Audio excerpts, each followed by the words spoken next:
Hello dear friends, आप screen पर जिस केस का नाम पढ़ सकते हो, Sharad Birdhi Chand Sarda versus state of Maharashtra 1983.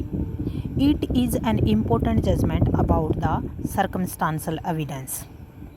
The judgment laid down the standard necessary for recording a conviction on the basis of circumstantial evidence. The court said that the following 5 golden principles constitute the punch seal of the proof of a case based on the circumstantial evidence.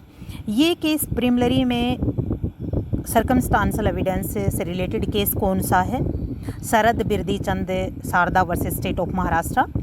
And उसके बाद 5 golden principles किस case में establish किए गए, तो भी इसी case का नाम है. उसके बाद Panchsheel of the proof of the case based on circumstantial evidence, ऐसे भी करके इसी तरीके से प्रिमिलरी में ये केस आ जाता है. उसके बाद मेंस में the circumstantial evidence is very important in any case if there is no direct evidence. Number 1 principle: the circumstances from which the conclusion of guilt is to be drawn should be fully established. The circumstances concerned must or should and not may be established. There is not only a grammatical but a legal distinction between may be proved and must be proved, should be proved. First principle is this. Second, the fact so established should be consistent only with the hypothesis of guilt of the accused. That is to say, they should not be explainable on any other hypothesis except accused is guilty.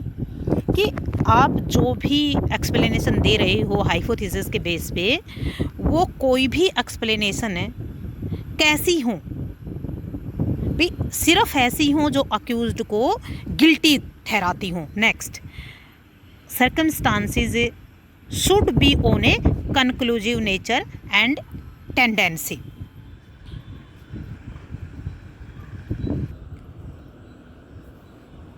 Next, they should exclude every possible hypothesis except the one to be proved. Next, there must be a chain of evidence so complete as not to leave any reasonable ground for the conclusion consistent with the innocence of the accused, and must show that in all human probability the act must have been done by the accused. ये 5 principal हैं. ये mains के लिए, preliminary के लिए most important है. You must remember, it is very important question for the mains and in evidence act. This judgement also interpreted section 32 clause 1 of the evidence act on dying declaration. It's enough, हमें इतना ही याद रखना है. Bye. जय हिंद, जय भारत.